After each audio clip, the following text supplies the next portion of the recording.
Welcome to Tutorial Lore. In this video, I'll show you how to start a print-on-demand business with Shopify. Let's get started. Step 1. Set up your Shopify store. Sign up on Shopify and choose a plan. Select a theme and customize your store's branding. Step 2. Choose a print-on-demand app.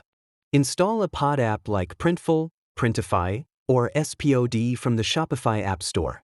Connect it to your store. Step 3. Design your products. Upload custom designs for t-shirts, mugs, hoodies, and more. Use mockups to visualize products. Step 4. Set pricing and shipping. Adjust product prices to ensure a profit margin. Choose shipping options and sync them with your pod supplier. Step 5. Market your store. Promote products using Facebook ads, Instagram, and TikTok. Leverage SEO and influencer marketing to drive traffic. That's it.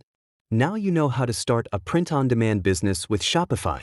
If you found this video helpful, like, comment, and subscribe for more tutorials. This is not a commercial or paid promotion, but an informational video.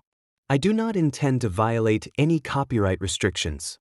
If you have any copyright concerns or other inquiries, please email tutoriallorebiz@gmail.com.